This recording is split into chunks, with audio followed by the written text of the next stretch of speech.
Hi, I'm Kenneth Wajda. I'm a professional photographer here in Colorado, and welcome to another one of my photography talks. Today I want to talk about gear. Specifically, the pretty mighty Nikon FM.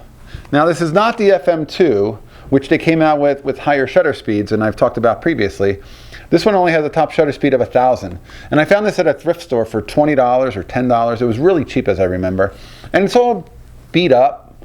It's all brass. It's been worked. It's a user camera.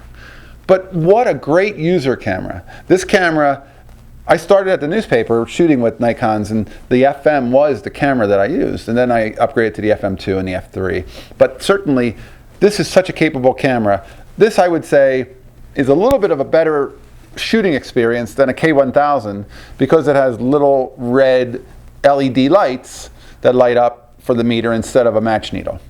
And just like I talked about in the FM2 review, if you get the top two lights to light up in most situations, the 0 and the plus, and the reason I want both lit, not just the 0, is because I want it to be a slight bit overexposure. I always lean towards a little bit overexposure to make sure I have a really strong, dense negative, but not too dense. This has a 2.8 on it as it came, and again, it's not in perfect condition. You can certainly see the brassing. That doesn't matter. This is a workhorse. This is a camera that you can keep in your car. It needs no batteries to work. The batteries only run that meter, but Sunny 16, if you haven't learned Sunny 16, go to one of my other videos or put a comment below and I'll send you a link to some information on how that works. It's so easy. It's so reliable, and it's always going to be guaranteed to work. And this doesn't have any bells or whistles on it. It has a shutter speed dial, a place for you to set what kind of film is inside of it, and apertures are built into the lenses, and that's it. Simple, mechanical, but it's incredible.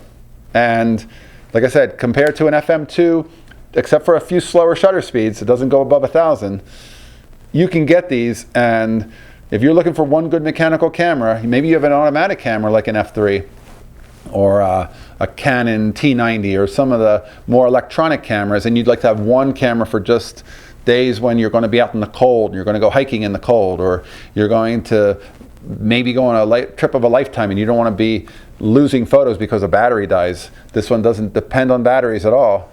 And again, I talked about the Olympus OM3. That's a pricey camera that's all mechanical, and this is not.